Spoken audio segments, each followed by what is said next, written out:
करेंगे। प्यारे परमेश्वर पिता, आपके चरणों में खुदावन यीशु मसीह के नाम से आते हैं। प्रभु, इस समय हम तेरा धन्यवाद करते हैं खुदावन, क्योंकि आपने हमारे जीवन में प्रभु अब तक संभाला है। प्रभु, विशेषकर हम धन्यवाद करते हैं भाई विजय और उनके परिवार के लिए परमेश्वर, जिनके द्वारा प्रभु आपने परमेश्वर अपने कार्य के लिए प्रभु अपनी सेवा के लिए एक नए प्लेटफॉर्म को दिया। प्रभु, गॉड्स विजन मिनिस्ट्रीज के लिए हम धन्यवाद करते हैं प्रभु, जिसके द्वारा आपने भाई को सेवकाई में इस्तेमाल किया है और हम सबको उस परिवार में जोड़ा है। आपके नाम की स्तुति करते हैं प्रभु। जब वो भाई इस समय स्वस्थ पाए जाते हैं प्रभु, इस समय उनको प्रभु परमेश्वर जो वीकनेस है प्रभु जी, बोलने में तकलीफ है प्रभु, शरीर में कमजोरी है, और प्रभु जी कोविड-19 का परमेश्वर जो पॉजिटिव आया है, वो सारे विषय को आपके हाथों में रखते हैं, क्योंकि प्रभु आप आंधी और तूफान को शांत करने वाला प्रभु, आप मुर्दों को जिलाने वाला प्रभु है। अपने लोगों से आप कहते हैं मेरा अनुग्रह तेरे लिए बहुत है। हालेलुया। हम प्रार्थना करते हैं खुदावन यीशु के नाम में विजय ब्रदर के जीवन में, उनके प्रभु परमेश्वर शरीर में प्रभु आपके अद्भुत चंगाई काम करने पाए। खुदावन यीशु के नाम से आपकी सामर्थ्य बहने पाए, आपके गुणों के द्वारा परमेश्वर आपके लहू की सामर्थ्य से वो चंगे होने पाए। प्रभु ने आप संभालिए, आप अनुग्रह दीजिए प्रभु, और सारे ट्रीटमेंट में आपकी आशीष हो प्रभु, जल्द से जल्द चंगे होकर आपके लोगों के बीच में आ सके, कोई भी ऐसे रुकावट परेशानी ना होने पाए। प्रभु परमेश्वर दया कर अपने दास को अनुग्रह दे प्रभु, चंगाई से भर दे परमेश्वर, सर से पांव तक आपकी स्वर्गीय उपस्थिति होने के लिए प्रार्थना करते हैं प्रभु। किसी भी प्रकार से शैतान को मौका ना मिले, सेवकाई में रुकावट ना हो, ब्रदर की हर एक आवश्यकताओं को पूरा करें, पूरे परिवार को अपनी सामर्थ को दे, भैया को संपूर्ण चंगाई दे। फिर एक बार प्रार्थना करते हैं, बाइबल स्टडी को भी आपके हाथों में सौंपते हैं, हर एक पर दया कर अपने दास पास्टर मोजेस को इस्तेमाल करे। हम प्रार्थना करते हैं, आदर महिमा जलाल हम तुझको देते हैं पिताजी, मुक्तिदाता प्रभु यीशु के पवित्र नाम से मांगते हैं, दया करके सुनिए, ग्रहण कीजिएगा प्रभु यीशु के नाम से, आमीन आमीन। Yes, sir. Thank you, brother. Thank you very much. Now let's open our Bibles to Book of Acts, chapter 6. आइए हम अपनी बाइबल खोलें और प्रेरितों के काम 6वें अध्याय की ओर हम लोग आगे बढ़ेंगे। Yeah, this section opens to us a very important and beautiful text in the Bible, Acts 6. और ये जो प्रेरितों के काम 6वां अध्याय एक ऐसा भाग है जो हमारी सेवकाई के लिए बहुत ही महत्वपूर्ण चीजों को हमें सिखाता है। Till now we have seen how the Lord has been blessing the ministry of the apostles, particularly Peter and John were the heroes. Of course, Peter, he was the main spokesperson for the first 5 chapters. शुरू के 5 अध्याय में अभी तक हमने ये देखा है पतरस और यूहन्ना के द्वारा परमेश्वर अपनी सेवकाई को कैसे आगे बढ़ाता है, और खासकर पतरस के द्वारा कैसे अपनी महिमा को प्रकट करता है। इन बातों को अभी तक हमने 5 अध्याय में देखा है, 1 से 5 में। Chapter 6 introduces to us another important leader in the early church, that is Stephen. 6वां अध्याय जो है एक और महत्वपूर्ण अगुवे का परिचय हमसे कराता है सेवकाई में, और वो है स्तेफनोस।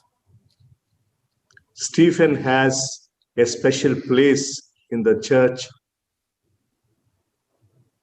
स्तेफनोस का एक विशेष स्थान है कलीसिया के अंदर। Now Stephen becomes the second leader and the second person who gave a beautiful message after Peter. Peter gave a beautiful message in Acts 2, and now Stephen gives another great sermon in chapter 7. और स्तेफनोस वो दूसरा व्यक्ति है जो पतरस के बाद दूसरे अध्याय में उसके द्वारा जो संदेश दिया गया, उसके बाद स्तेफनोस जो है 7वें अध्याय में एक अद्भुत संदेश को वहां पर प्रचार करता है। And he becomes the third person to be killed for the sake of the truth.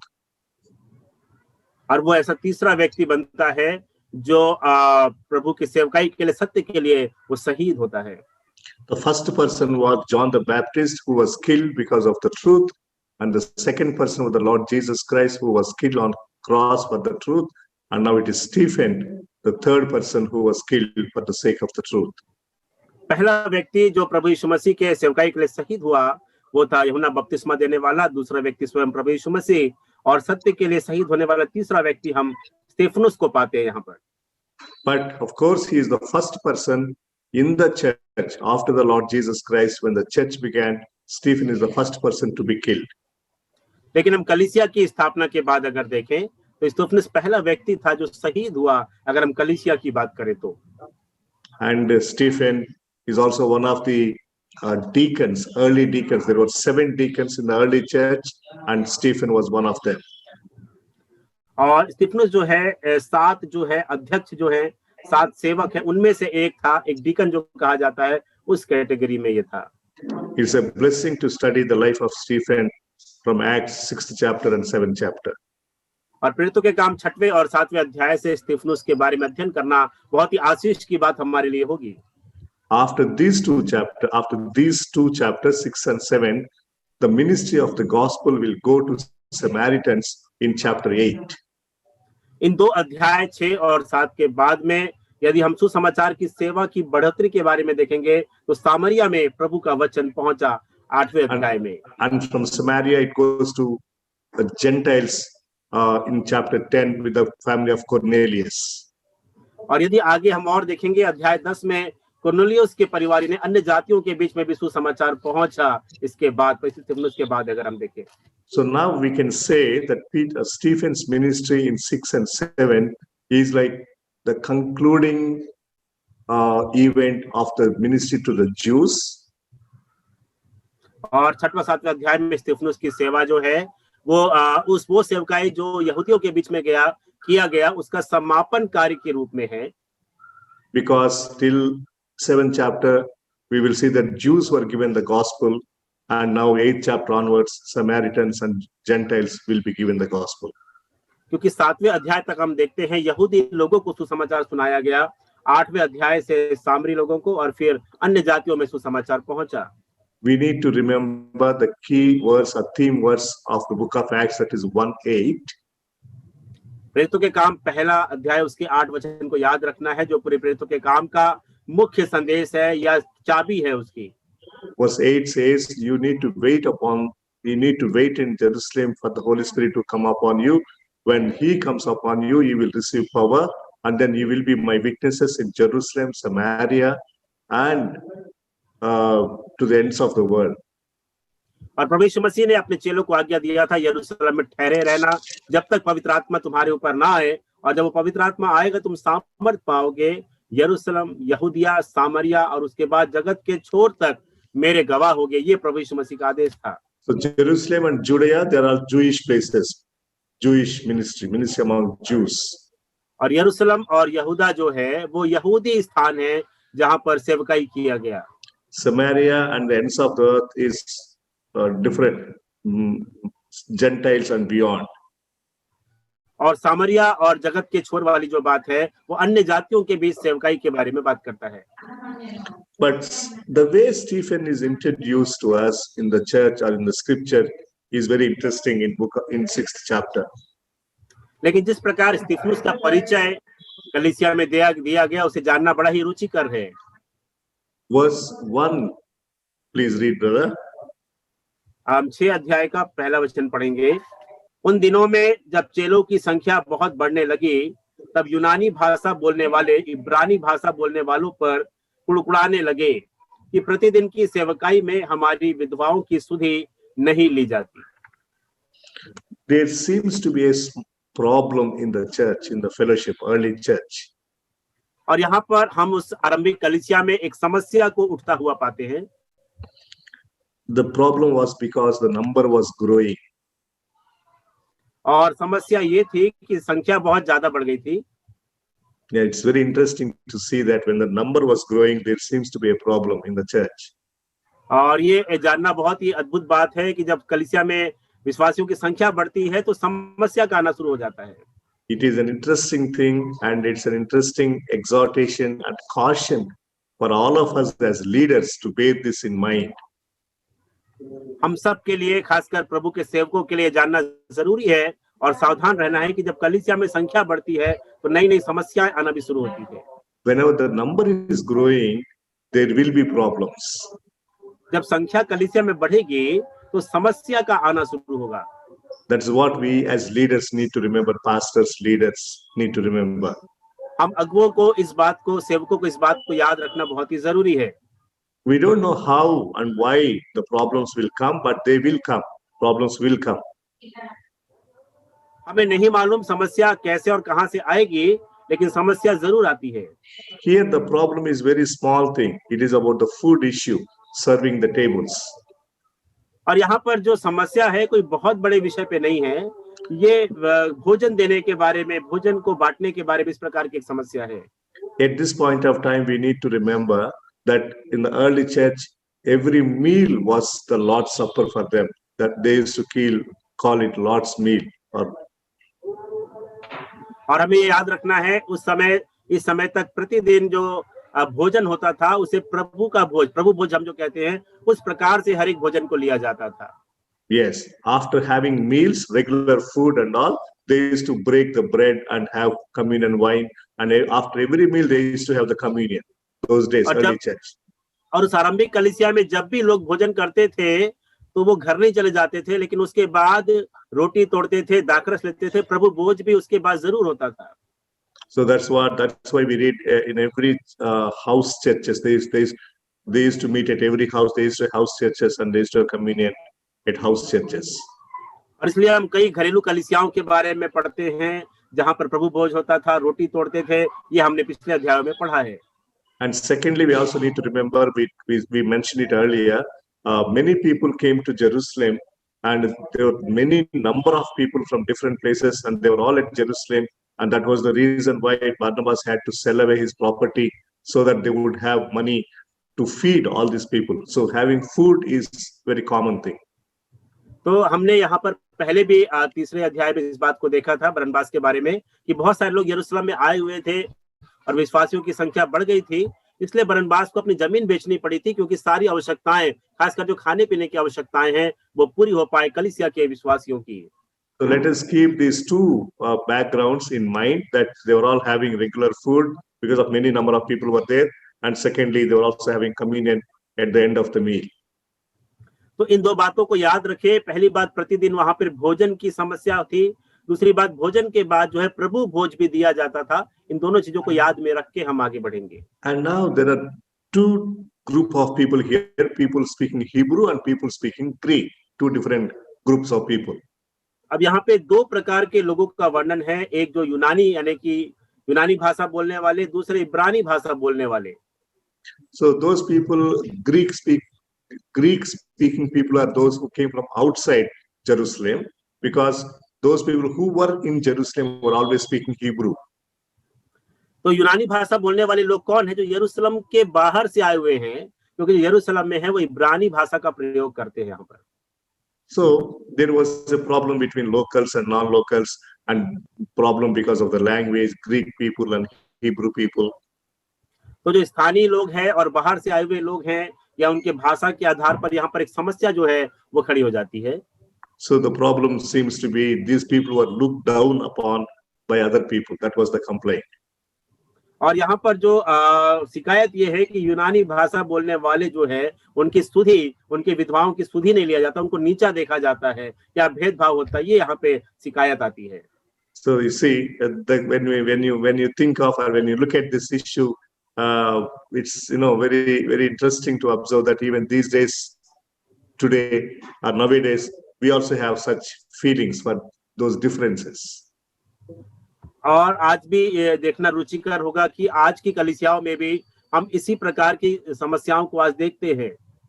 People belonging to one place, one area may have something against people belonging to other areas, other places. और एक स्थान के रहने वाले लोगों को दूसरे स्थान के या भाषा के लोगों से अक्सर समस्या हो जाती है कलीसिया के अंदर।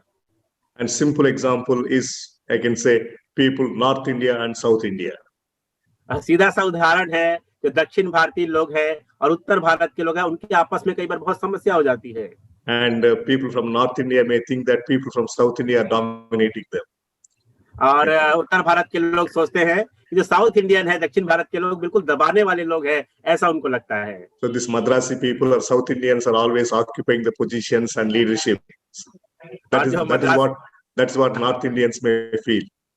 तो उत्तर भारत के लोग कई बार सोचते हैं कि ये मद्रासी लोग आते हैं बाहर से और हमको दबा के रखते हैं, ऐसा उनका एक सोच बन जाता है। And here in our place we have problem between Telangana and Andhra Pradesh, Telangana, Andhra.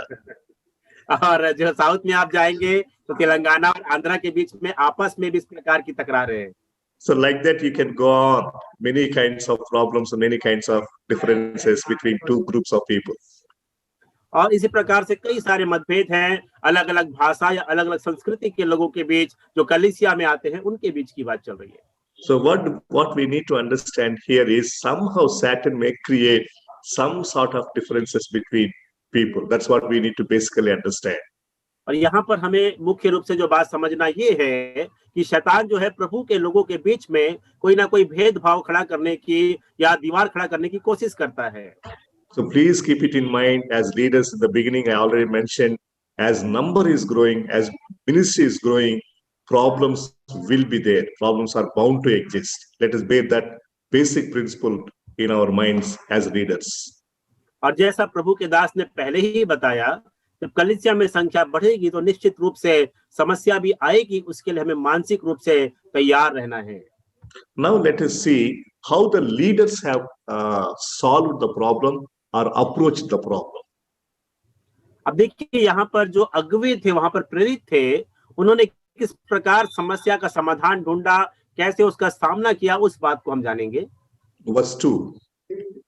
और दूसरे वचन में हम आते हैं, मैं आपके लिए पढ़ दूंगा। तब उन 12 ने चेलों की मंडली को अपने पास बुलाकर कहा, यह ठीक नहीं कि हम परमेश्वर का वचन छोड़कर खिलाने पिलाने की सेवा में रहे।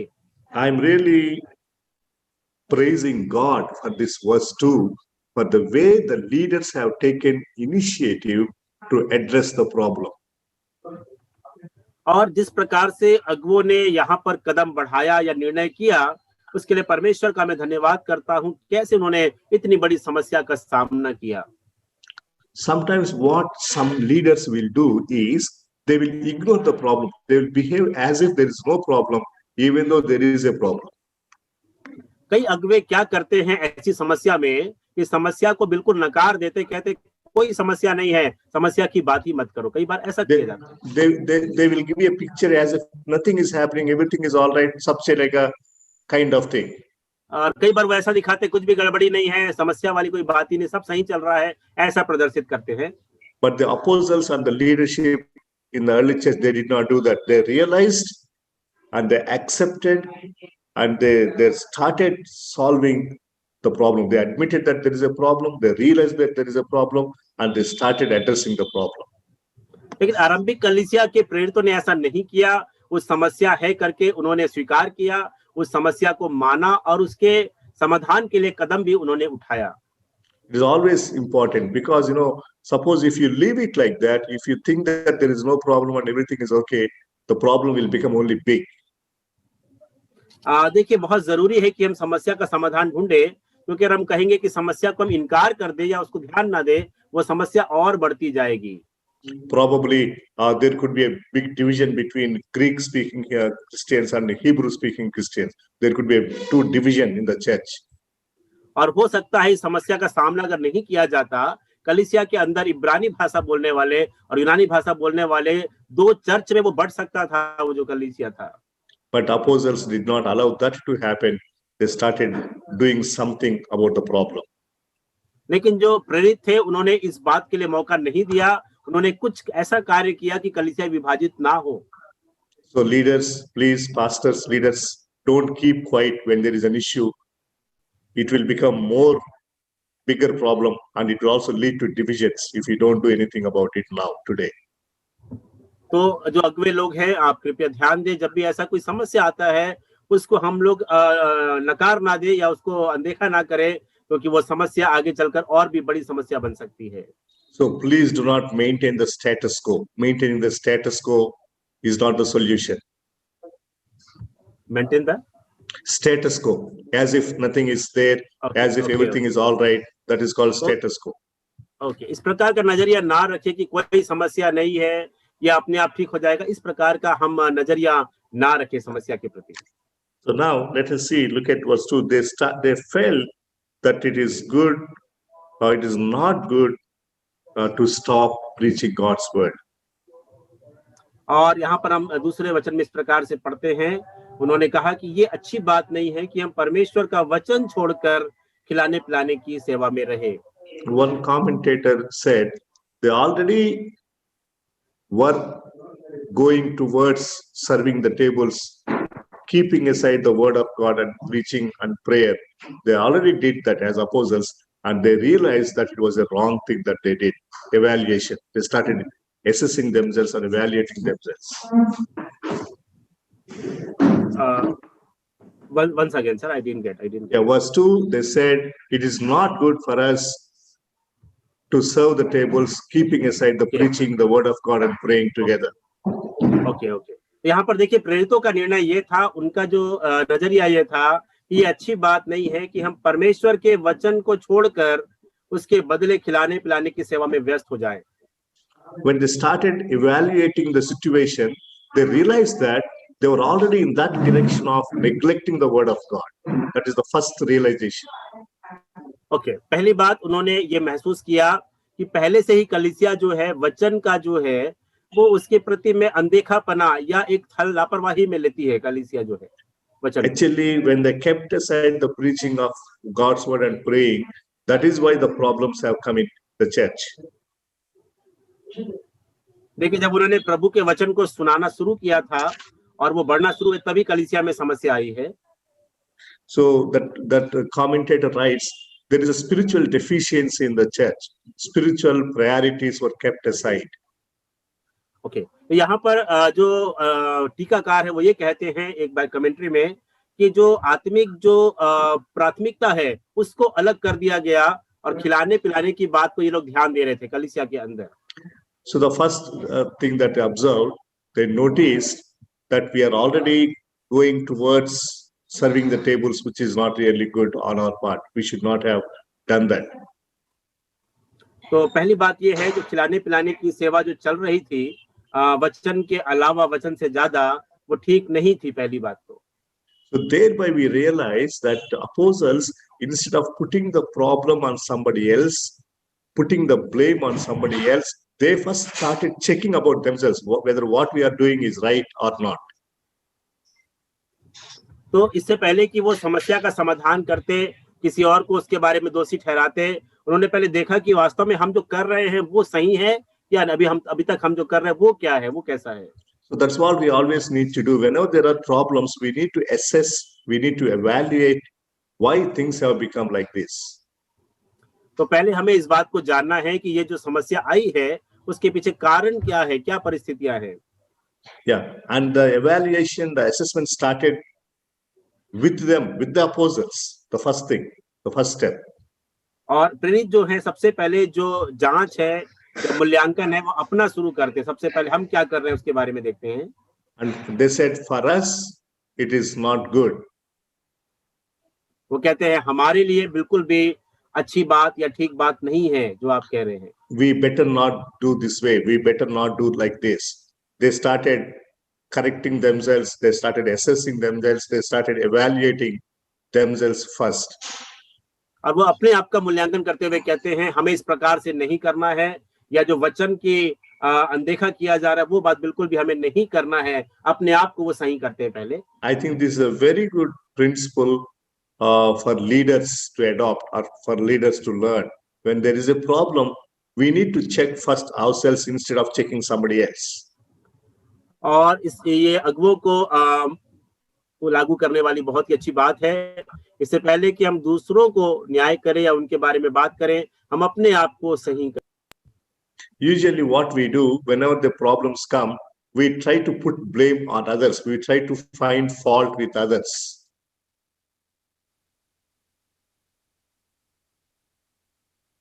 Well, Praveen, your mic went off. Again.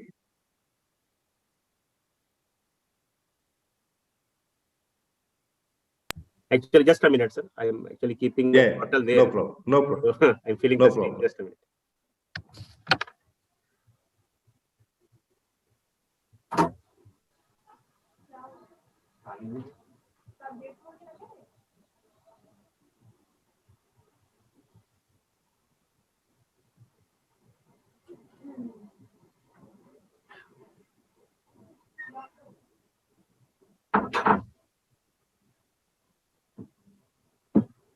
Everybody, is my voice clear? Am I audible? Edwin? Okay. Okay, Nidhi. Thank you. Sorry to disturb, sir. No problem. No problem. Yeah. Yes. We can So usually leaders, what we do sometimes, when there is a problem, we'll try to find fault with others. We will try to think why this problem has come and what others have done and what others have contributed towards the problem. We'll always think from the other point of side, other people's side. जब भी देखिए समस्या आती है तो अधिकतर हम लोग जो करते हैं वो ये है कि दूसरे व्यक्ति का इसमें क्या दोष है, उसने क्या क्या किया है और उसकी क्या जिम्मेदारी है, उस बात को हम लोग ज्यादा देखते हैं. Yeah, but apostles did the other way around. They first started checking themselves whether what we are doing is right or not. लेकिन प्रेरितों ने एक बिल्कुल अलग तरीके से काम किया. सबसे पहले उन्होंने अपने आप को जांचा कि हम जो कर रहे हैं वो सही है या नहीं है.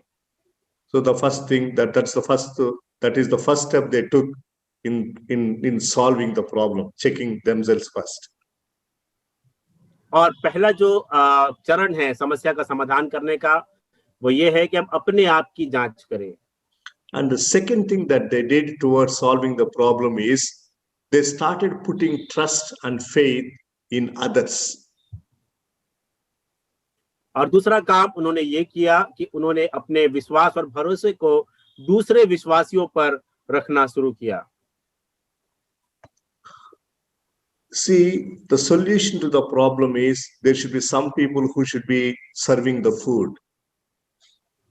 देखिए इसका समाधान ये निकला कि कुछ लोग होने चाहिए जो उस भोजन की व्यवस्था को या खिलाने पिलाने की सेवा को पूरा करें.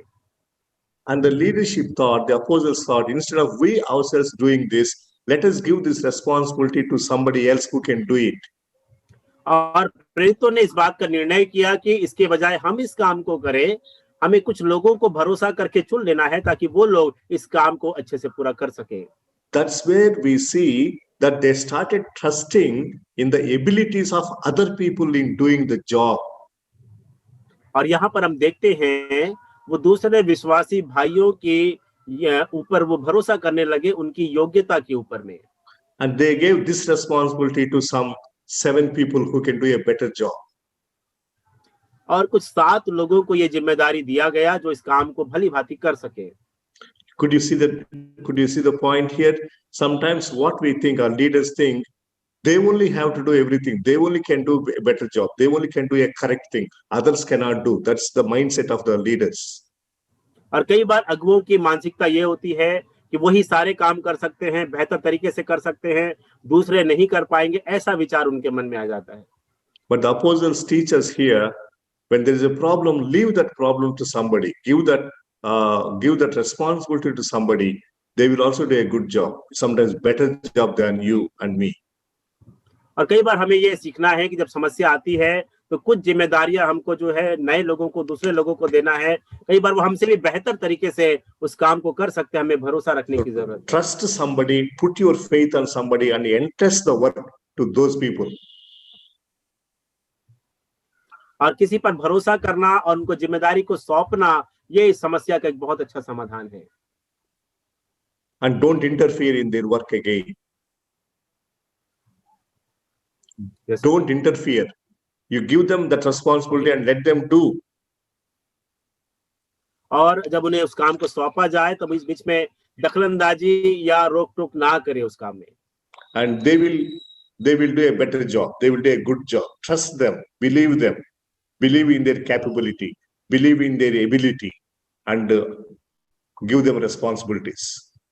और उनकी योग्यता पर भरोसा करें, उन्हें कार्यभार दे, जरूर से वो अच्छा कार्य करेंगे, ऐसा होगा. And here we see the development of leaders. The second line leadership is developed in this incident. और इस घटना में हम दूसरी पंक्ति के अगुवों को सामने आते हुए, सेवकाई में आते हुए देखते हैं किस प्रकार अगुवपन का विकास होता है यहाँ पर. So it's very important, identify other leaders in your church and in your fellowship. और बहुत ही जरूरी है कि अपने कलीसिया में दूसरे विश्वासियों की योग्यता को समझे और उन्हें कार्यभार हम दे. So when you think of others, when you choose others as leaders, and when you are giving them responsibility, you are making them as leaders, you are helping them to grow as leaders. और जब हम दूसरे विश्वासियों को चुनते हैं, उन्हें जिम्मेदारी देते हैं और तब हम पर भरोसा जब रखते हैं, तो उनके हम आत्मिक विकास में और अगुवे के रूप में विकास में उनकी सहायता हम करते हैं। But look at now verse 3, look at the qualifications of these leaders. लेकिन तीसरे वचन में देखते हैं कि किस प्रकार के लोगों को हमें चुनना है। Please read. इसलिए है भाइयों, अपने में से 7 सुनाम पुरुषों को जो पवित्र आत्मा और बुद्धि से परिपूर्ण हो चुन लो कि हम उन्हें इस काम पर ठहरा दें। Also please read verse 5. यह बात सारी मंडली को अच्छी लगी और उन्होंने स्तिफनुस नामक एक पुरुष को जो विश्वास और पवित्र आत्मा से परिपूर्ण था, और फिलिप्पुस और पुरुखुस और निकानोर और तीमोन और परमिनास और अंताकियावासी निकोलाउस को जो यहूदी मत में आ गया था चुन लिया। Yeah, here we see there are 3 or 4 important full of spirit, full of wisdom, full of faith, and again of course full of spirit. Spirit is repeated twice. Otherwise there are 3 fulls here: full of spirit, full of wisdom, and full of faith. यहाँ पर देखिए 3 बातों की परिपूर्णता की बात किया गया है। पवित्र आत्मा से भरपूर हो, बुद्धि से भरपूर हो, और तीसरी बात विश्वास से भरपूर। पवित्र आत्मा के बारे में 2 बार जरूर से लिखा हुआ है। The meaning of full of is controlled by. They're controlled by the spirit, they're controlled by wisdom, and they're controlled by faith. यहाँ पर जो परिपूर्णता का मतलब है कि उसके नियंत्रण में होना, परमेश्वर की आत्मा के नियंत्रण में होना है। बुद्धि से परिपूर्ण का मतलब बुद्धि, परमेश्वर की बुद्धि के नियंत्रण में होना है, और विश्वास से भरपूर मतलब विश्वास के नियंत्रण में चलना है। ये 3 गुणों के बारे में बताया गया है।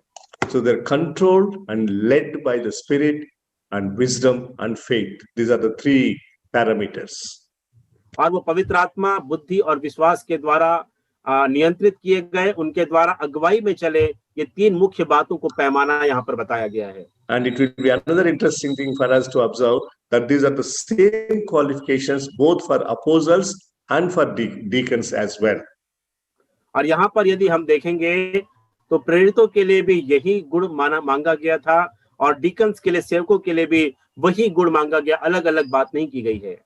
Yeah, when it comes to spiritual qualifications, there is no difference between the top leaders or the second line leaders or the third line leaders, things like that. There is no difference. All and everybody, all categories of leaders need to demonstrate, need to exhibit, need to have the same kind of spirituality and spiritual standards. जब हम पहली पंक्ति के अगुवों की या दूसरी पंक्ति के अगुवों की बात करते, किसी भी प्रकार की सेवकाई में क्यों ना हो, तो अलग अलग गुणों की बात नहीं किया गया है। हर एक को ये जो हमने गुणों के बारे में चर्चा किया, उसका प्रदर्शन करना है, उसके अनुसार चलना है। इसमें कोई भी समझौता बाइबल में नहीं दिया गया है। The spiritual qualifications of the apostles are the same as the spiritual qualifications of the deacons. जो आत्मिक गुण है जो प्रेरित होने के लिए, वही आत्मिक गुण जो है एक सेवक होने के लिए भी या डीकन होने के लिए भी रखा गया है। दोनों समानता है। Maybe the nature of work could be different. Apostles are, their work is different, and deacons' work is different. देखिए, जो प्रेरितों का काम जरूर अलग था, उनका जो काम था, और डीकन्स का, जो सेवकों का काम, वो अलग था। काम अलग अलग हो सकता है। So that's what we need to bear in mind even in our ministries also. इसलिए हमें अपनी सेवकाई में भी इन बातों को जरूर से ध्यान रखना है। If you are preaching the word of God, if you are leading a worship service, or if you are singing, all of us need to have the same spirituality, same spiritual standards, and same spiritual maturity.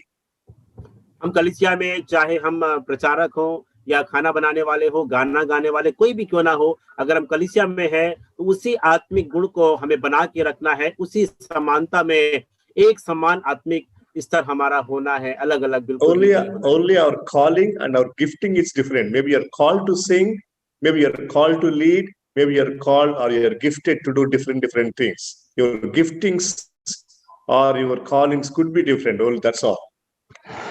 हमारी बुलाहट और हमारे वरदान अलग अलग हो सकते हैं। किसी को कोई और वरदान है, किसी का बुलाहट कुछ और काम करने का है, लेकिन जो आत्मिक गुण की बात की जा रही है, चरित्र की, वो बिल्कुल इस आधार पर ही होना चाहिए। Me as a preacher, if I have to maintain some standards, me as a singer, suppose if I am a singer, I also need to be the same spiritually matured, spiritually standard. यदि मैं एक प्रचारक हूँ और मेरा आत्मिक स्तर जैसा है, तो यदि मैं गायक भी हूँ कलीसिया में, तो मेरा आत्मिक स्तर जो है वो प्रभु के अनुसार होना चाहिए। We need to really grow in this understanding, and we also need to promote and teach this kind of understanding in our churches, in our ministries. हमें इस प्रकार की समझ में खुद को आगे बढ़ना होगा और इस प्रकार की समझ को कलीसिया में स्थापित करना होगा अगर हमें सेवकाई में बढ़ना है। When we have this kind of understanding, our ministries will be really balanced, our ministries will be really growing spiritually. यदि इस प्रकार की समझ हमारे अंदर आ जाती है, हमारी सेवकाई संतुलित रूप से आगे बढ़ेगी और हमारी सेवकाई में विकास को या प्रगति को हम देखेंगे। So not only the leaders, not only the pastors, not only the apostles, but the deacons or the drivers or the workers, all should be in the same spiritual standard, spiritual pedal. न केवल प्रचारक या pastor, लेकिन खाना बनाने वाले, मैंने बताया आपको, गाड़ी, कोई भी हो, कलीसिया में किसी प्रकार का काम करने वाले क्यों ना हो, सभी आत्मिक रूप से जो है परिपक्व होना चाहिए। वचन के आधार पर पवित्र आत्मा के द्वारा वो चलने वाले लोग होना चाहिए। So we need to be controlled by the Spirit. We need to be controlled by the wisdom. We need to be controlled by faith. No, that is what is required. तो तीन चीजें हमने जो यहाँ पर समझा, पवित्र आत्मा के द्वारा नियंत्रित हो, बुद्धि के द्वारा नियंत्रित हो और विश्वास के द्वारा नियंत्रित हो। ये तीन जो गुण है वो अति आवश्यक है कलीसिया में कोई भी सेवकाई करने। So my dear brothers and sisters, in our churches, in our ministries, in our homes, in our families, we need to really have this kind of leadership. मेरे प्रिय भाई बहनों, हमारे कलीसिया में, हमारे चर्चेस में इस प्रकार की सेवकाई की आवश्यकता है। जिस प्रकार से हमने अभी गुणों के बारे में पढ़ा, वैसे हम सेवकाई के लिए कोशिश करें। We need that wisdom from above, from God. We need to be controlled by wisdom of God. और हमें जो है पवित्र आत्मा की, परमेश्वर की बुद्धि की आवश्यकता है और उस बुद्धि के नियंत्रण में हम चले, ऐसा होने पाए। And also faith. हम Faith in विश्वास से God. We need to be people of faith as leaders, trusting God for our needs. और एक अगुवे होने के नाते हर एक आवश्यकताओं के लिए हम परमेश्वर पे भरोसा करना सीखें, विश्वास के द्वारा नियंत्रित होना सीखें। Yeah, imagine they're all serving food. Probably when they're all serving food, probably they were exercising that faith that the Lord will provide our needs so that we'll be able to feed all these people. That is the kind of faith. और मान लीजिए हमारे खाना खिलाने की भी सेवकाई है, उस समय इस बात पर विश्वास करें कि परमेश्वर सारी आवश्यकताओं को पूरा करेगा पूरी कलीसिया के लिए। इस प्रकार विश्वास में होकर उस काम को पूरा करें। And wisdom is another important thing. We really need to be wise. God should give us that wisdom to make good decisions. और बुद्धि भी बहुत जरूरी है। पवित्र आत्मा के द्वारा हम बुद्धि के लिए प्रार्थना करें कि हम सही निर्णय को ले सके। Yeah, and the spirit-filledness, guided by the Spirit of God, led by the Spirit of God, controlled by the Spirit of God is a beautiful thing. और पवित्र आत्मा से परिपूर्ण होने का मतलब है पवित्र आत्मा के नियंत्रण में चलना, पवित्र आत्मा की अगुवाई में चलना, पवित्र आत्मा के चलाए चलना एक बहुत ही अद्भुत बात है, पवित्र आत्मा में होकर के चलना। Yeah. So now see, and when the leadership is like that, see what will happen. Verse 7. इस प्रकार की जब अगुवाई में लोग चलते हैं तो देखिए क्या होता है। वचन 7 हम पढ़ेंगे। परमेश्वर का वचन फैलता गया और यरूशलेम में चेलों की गिनती बहुत बढ़ती गई और याजकों का एक बड़ा समाज इस मत को मानने वाला हो गया। Yeah, look at what had happened. Now the number has increased all the more. More number has come. अब देखिए यहाँ पर जो परिणाम क्या हुआ, चेलों की गिनती जो है वो और ज्यादा बढ़ने लगी। And number of verse 7 is definitely much more than number of verse 1. और देखिएगा जो 7वें वचन में जो संख्या है, निश्चित रूप से 6वें वचन में जो संख्या बढ़ गई लिखा है उससे बहुत ज्यादा है। Could you see the point here? क्या आप इस बात को समझ पा रहे हैं यहाँ पर? Problems will come in the churches, in the fellowship, in the families, misunderstandings and problems will come. But if you can learn how to deal with them, instead of breaking it out, instead of becoming less, instead of numbers going down, numbers will go up. Hallelujah. तो यहाँ पे समझने की बात यह है, कलीसिया में जब संख्या बढ़ेगी समस्या जरूर से आएगी, लेकिन अगर हम सही निर्णय लेना सीख जाएंगे तो निराश होने के बजाय, टूटने की बजाय, वो हमारी संख्या जो है, हमारी आत्मिक उन्नति जो है वो और बढ़ती चले जाएगी अगर हम इस प्रकार से निर्णय लेना सीखते हैं तो। But what is happening today in our fellowships, in our churches, whenever there are problems, we are going down, becoming less. लेकिन आज हम कलीसिया में क्या देखते हैं, जहां पर भी समस्या है वहां पर वो संख्या जो कम होने लगती है। It's all because we did not learn how to deal with the problem in a proper way. क्योंकि हम कई बार इस बात को नहीं सीखते हैं, समस्या का समाधान किस प्रकार हमें वचन के अनुसार करना है। So the Lord really need to help us. We really need God's help to deal with the misunderstandings in the churches and in the fellowships today. और हम सबको आवश्यकता है पवित्र आत्मा की, परमेश्वर की, ताकि इन प्रकार की समस्याओं का समाधान हम कलीसिया के अंदर अच्छे से कर सकें। And when that happens, number will definitely grow. And the second part of verse 7 tells us many priests have accepted the Lord. और इस प्रकार से हम देखते हैं संख्या बढ़ती गई। और दूसरा एक महत्वपूर्ण भाग ये है, 7 का दूसरा भाग में याजकों का जो बड़ा समाज है इस मत को मानने वाला हो गया। There are thousands of priests in Jerusalem, Jewish priests, temple priests. और यरूशलेम में बहुत सारे मंदिर में सेवा करने वाले याजक थे, यहूदी याजक थे। And many of those temple priests became Christians, became followers of the Lord Jesus Christ, believers. They became believers. और बहुत सारे जो मंदिर में काम करने वाले याजक थे, यहूदी याजक थे, वो एक मसीही बन गए, प्रभु को उन्होंने ग्रहण कर लिया। So maybe the number of those Jewish temple priests have come down because they all became Christians. They joined this group. They became the followers of the Lord Jesus Christ. तो जरा सोचिए, जब ऐसा हुआ होगा तो यहूदी मंदिर में याजकों की संख्या कम पड़ गई होगी, क्योंकि वो तो मसीही बन गए हैं बहुत सारे लोग। I heard about one place in Netherlands, in the country of Holland, Netherlands. और हॉलैंड में, नीदरलैंड की एक घटना प्रभु के दास बता रहे हैं। In that town, many people became Christians. Many people became the followers of the Lord. Because of that, the prisons became empty. The jails, the prisons became empty in that town. और उस शहर में ये घटना घटी, बहुत से लोग जब प्रभु में आने लगे तो जेलों के अंदर जो है कैदियों की संख्या एकदम कम हो गई। The crime has come down. The number of criminals have come down. There are no people who are doing crimes, mistakes over there.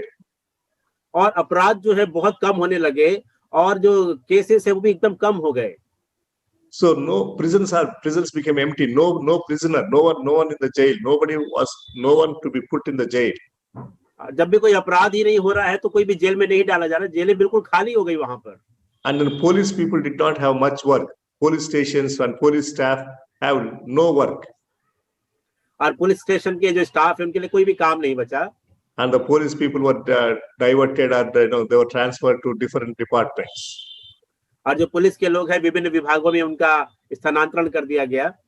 So that is what the revival is all about. और इस प्रकार की जो revival या बेदारी आने की आवश्यकता है। So we need to envision, we need to dream for those kind of things to happen. और इस प्रकार की बातें होने के लिए हमें सोचना है, हमारे पास ऐसा एक दर्शन होना है। So even in our country, in our towns, in our places, the crime rate may come down. हमारे भी देश, समाज और शहर में जो अपराध का जो ग्राफ है वो नीचे हो सकता है।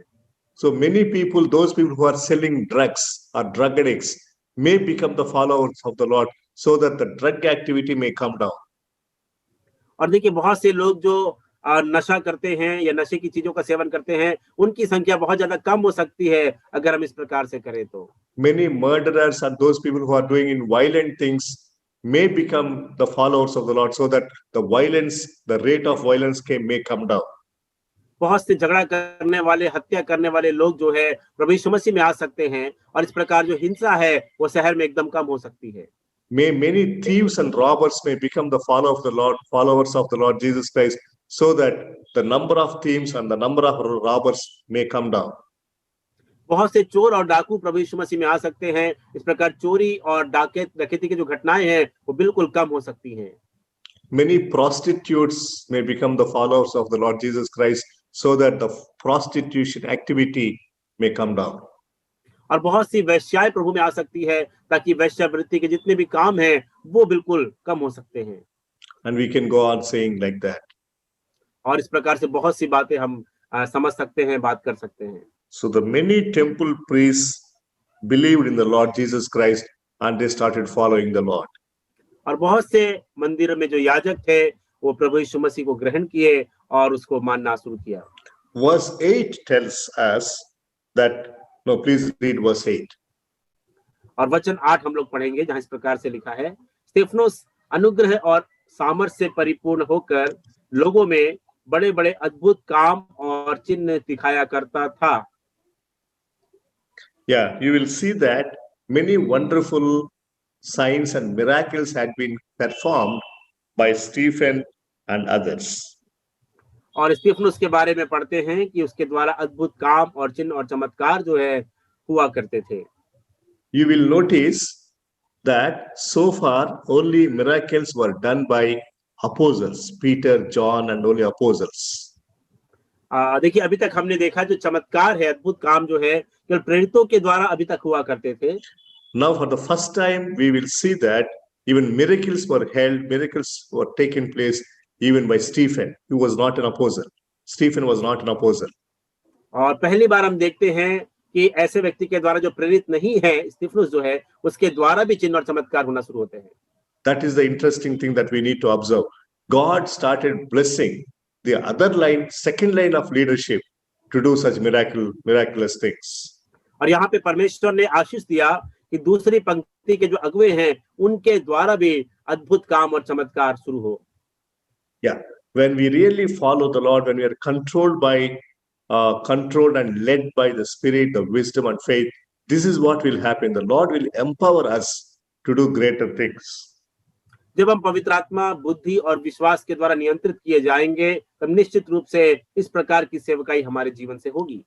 First it was done by the Lord Jesus Christ, the miracles, and the second it was done by the apostles, Peter and others, and now third it is done by Stephen, who is just a leader, who is just an ordinary member in the church. सबसे पहले प्रभु यीशु मसीह के द्वारा चमत्कार किए गए, उसके बाद प्रेरितों के द्वारा वो काम किया गया और तीसरी बार स्तिफनुस यानी दूसरी पंक्ति के अगुवों के द्वारा चमत्कार किए गए। May the Lord really empower our other leaders in the church to do like that even these days, nowadays. प्रभु ऐसा करे कि हमारी कलीसिया में दूसरी पंक्ति के जो अगुवे हैं उन्हें प्रभु सामर्थ से भरे ताकि इस प्रकार का कार्य हो कलीसिया के अंदर। By that what I mean is I really pray that our young people, our second line preachers in our group, in our churches, also may do this kind of things in the days to come.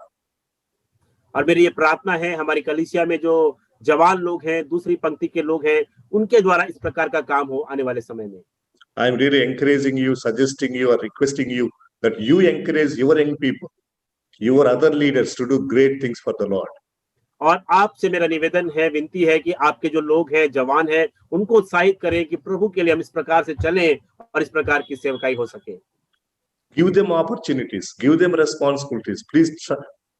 Please trust them, believe in them, give them leadership, and God will bless their leadership.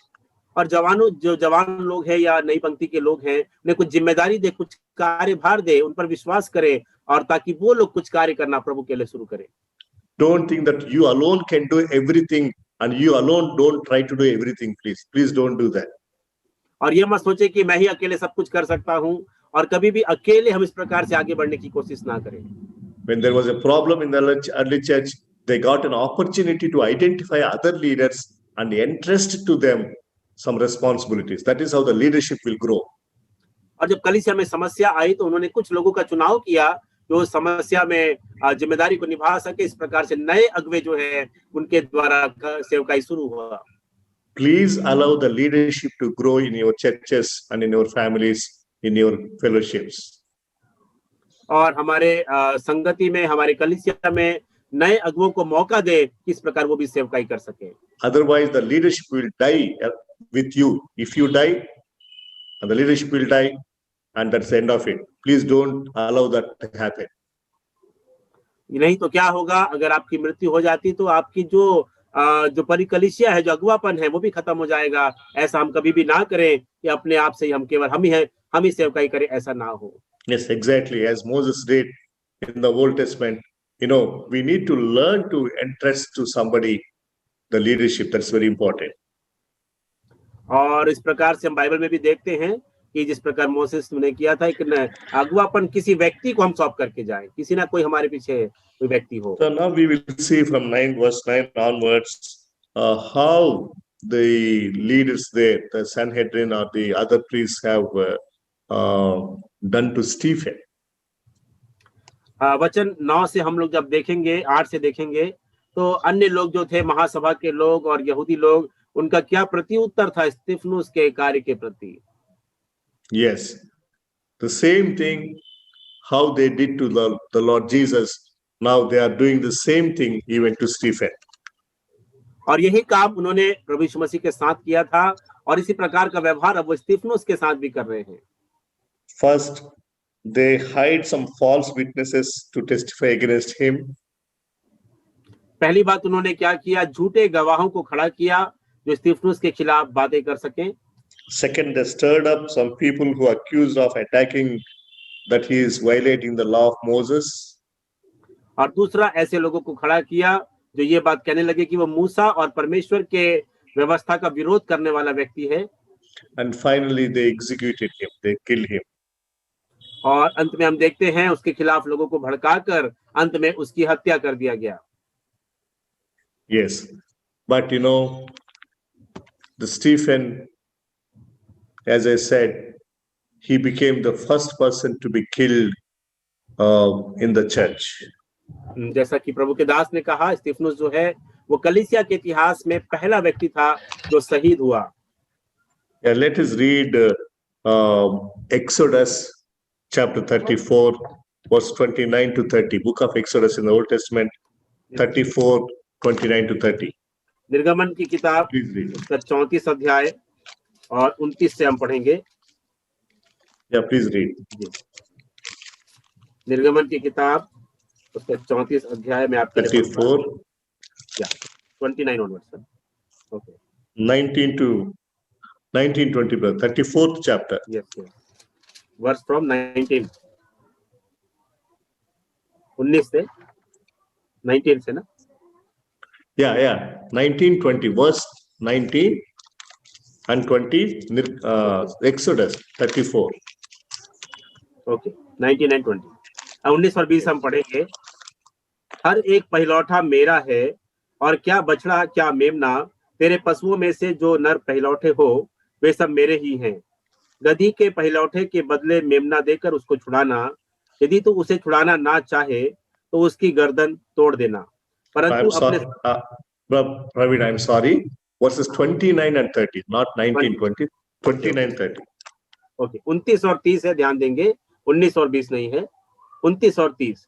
जब मूसा साक्षी की दोनों तख्तियां हाथ में लिए हुए सीनै पर्वत से उतर रहा था, तब यहोवा के साथ बातें करने के कारण उसके चेहरे से किरणें निकल रही थी, परंतु वह यह नहीं जानता था कि उसके चेहरे से किरणें निकल रही है।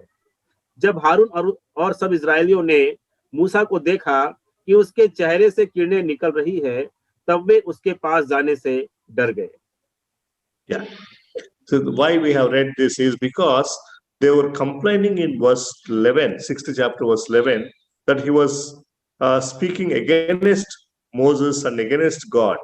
But Stephen was like Moses. He was not against Moses. He was like Moses. और यहाँ पर हमने इस बात को क्यों पढ़ा, 6वें अध्याय में हम देख रहे थे कि ये लोग कहने लगे, दोष लगाने लगे कि ये मूसा की और परमेश्वर की व्यवस्था की निंदा करता है, लेकिन यहाँ पर हम इस बात को पाते हैं कि मूसा के समान काम कर रहा था, ना कि मूसा की व्यवस्था के खिलाफ बातें कर रहा था। So that's what God was proving to them.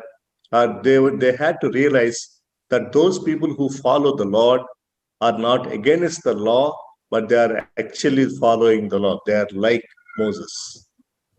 यहाँ पर इस बात को बताया गया है कि जो लोग परमेश्वर के प्रभु यीशु मसीह को ग्रहण करते हैं या सेवकाई करते हैं, वो लोग व्यवस्था का विरोध नहीं करते बल्कि व्यवस्था का पालन करते हैं, जैसे स्तिफनुस ने यहाँ पर किया। वो मूसा के समान है वो लोग। Yeah. So now we will read chapter 7. The whole chapter 7 is the message, the great message of Stephen. और 7वां अध्याय यदि आप पढ़ेंगे तो स्तिफनुस का एक पूरा कंप्लीट जो है संपूर्ण भाषण को यहाँ पर देखते हैं, प्रचार को हम देखते हैं। It is it's a good idea to keep Acts 2nd chapter, the message of the sermon of Peter, and Acts 7th chapter, the sermon of Stephen. Keep them together and read together, because they're two great sermons by two great people. और ये एक बहुत अच्छा तरीका होगा, प्रेरितों के काम 2रा अध्याय जो पतरस का भाषण है और 7वां अध्याय स्तिफनुस का भाषण है, जो दो महान प्रभु के दासों के द्वारा दिया गया, दोनों को एक साथ रखकर हम पढ़ने की कोशिश करें। So they both began quoting the Old Testament or their forefathers like Abraham. They started with Abraham. और दोनों ने ही अपने पूर्वजों के बारे में शुरू किया, और जिस प्रकार अब्राहम से दोनों ने अब्राहम की बात से शुरू किया है। How God has led, how God has chosen Abraham, and how God has led him. You know, that's how he started his message in 2nd verse and 3rd verse. किस प्रकार परमेश्वर ने अब्राहम को चुना, उसको बुलाया, को दर्शन दिया, इस प्रकार की बातों का वर्णन हम लोग 2रे 3रे वचन में पढ़ते हैं।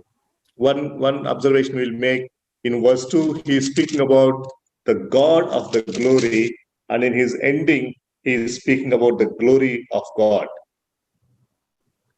और 2रे वचन में यदि आप देखेंगे तो तेजोमय परमेश्वर या महिमामय परमेश्वर के बारे में लिखा है, और आखिरी वचन में आएंगे तो परमेश्वर की महिमा से ये संदेश खत्म होता है।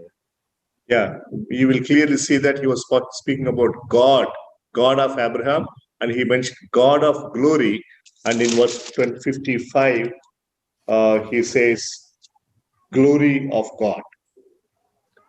यदि आप यहाँ पर ध्यान से देखें 7वां अध्याय 2रा वचन में, तो यहाँ पर लिखा है तेजोमय परमेश्वर, है ना, उसके बारे में लिखा है। और यहाँ 55 वचन में पढ़ेंगे, यहाँ लिखा है परमेश्वर की महिमा को, है ना, परमेश्वर की महिमा। तो यहाँ महिमा का परमेश्वर और परमेश्वर की महिमा, इस प्रकार से संदेश को हम समझें। Yeah, exactly. So now he was clearly mentioning how God had chosen Abraham, and how through Abraham and Isaac, Jacob, and the 12 tribes, and they went into Egypt because of Joseph, in Joseph's time, and how as 70 people they entered, and now how they grow, all that he was explaining. और यहाँ पर Abraham से शुरू करके Abraham, इसहाक, याकूब, फिर यूसुफ के समय जो उनको मिस्र में जाना हुआ, वो सारी घटनाओं का वर्णन जो स्तिफनुस यहाँ पर करता है, अगर आप ध्यान से देखें तो। Yeah, again, another interesting thing I will share with you. He was quoting basically Moses and Joseph here. और यहाँ पर विशेष रीति से ध्यान देने वाली बात यह है कि वहां पर मूसा का और यूसुफ का, दो लोगों का वर्णन यहाँ पे पाते हैं। There is an idea in quoting Moses and Joseph, because there is some similarity between Moses, Joseph, and the Lord Jesus. यहाँ पर एक कारण जो है मूसा और यूसुफ के बारे में बताने का, क्योंकि कुछ समानता है मूसा, यूसुफ और प्रभु यीशु मसीह के जीवन में, तीनों के जीवन में। Both Moses and Joseph, or Joseph and Moses, were first rejected by their people, and second time they were accepted by their leaders, by the people. मूसा और यूसुफ दोनों ही पहले उनके लोगों के द्वारा तिरस्कार किए गए, लेकिन बाद में उनके लोगों के द्वारा उन्हें ग्रहण किया गया। You know the story that when Joseph, when he started narrating all the dreams that God gave him, his own brothers rejected him, and they almost sold him, and all that story we know that. और यूसुफ की कहानी हम जानते हैं, जब उन्हें बहुत सारे स्वप्न प्रभु देता था, उसका वर्णन करता था, उसके जो भाई है उसका विरोध करने लगे, उसके खिलाफ में खड़े हो गए। But when they found him in Egypt as the prime minister, as the king, they almost bowed before him, and they accepted him second time when they met Joseph. और जब वो दूसरी बार यूसुफ को मिले, उसके राजा या प्रधानमंत्री बनने के बाद उस समय उसके कदमों में झुककर दंडवत किया उन्होंने। दूसरी बार उन्होंने उसको इनकार नहीं किया, उसको स्वीकार किया। Same thing happened to Moses also. Moses, when he was growing as a Pharaoh's daughter's son, he was not accepted. He had to flee away to the desert.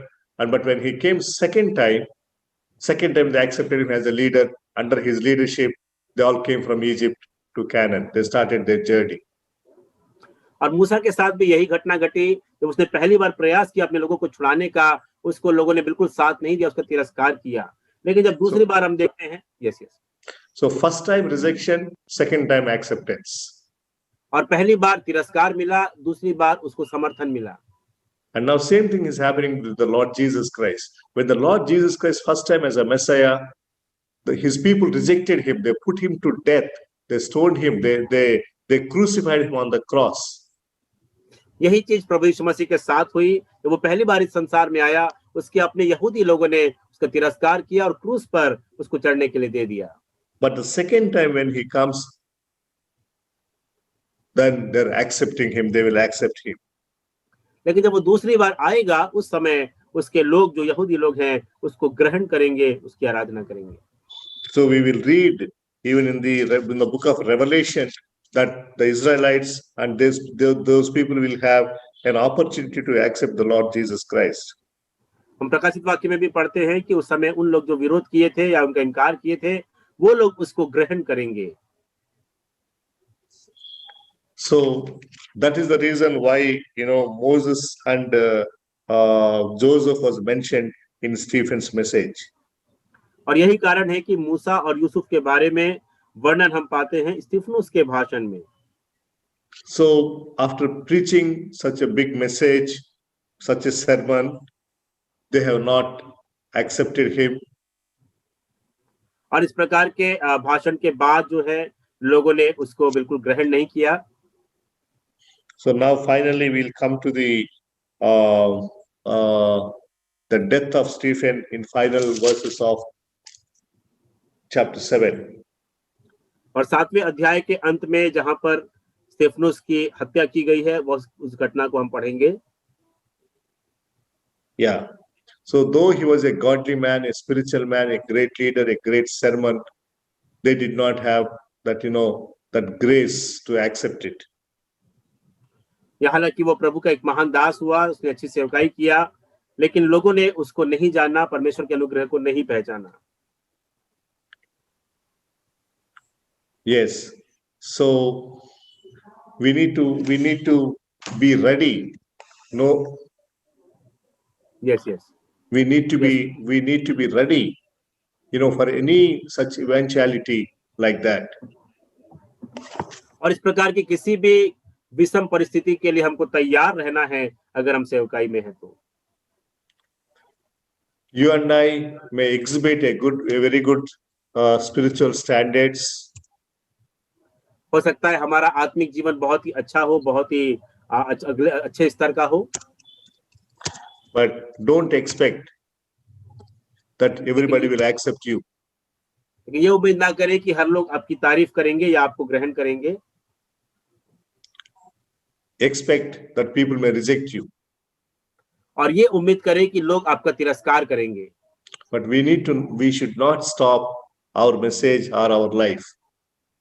हमारे जो मसीह जीवन है और हमारा संदेश है, उसको हमें कहीं भी रोकना नहीं है। Stephen is an important person in the church. स्तिफनुस कलीसिया में एक बहुत ही महत्वपूर्ण व्यक्ति था। The Lord blessed his life. प्रभु ने उसके जीवन को आशीष दिया। He was chosen as a second line leadership, second generation leader. और दूसरी पंक्ति के या दूसरे युग के अगुवे के रूप में उसका प्रभु ने चुनाव किया। He did his job so well. उसने अपना काम जो है बहुत ही उम्दा तरीके से, अच्छे तरीके से किया। And we also need to do that in our days, in our leadership, in our generation. We need to be faithful.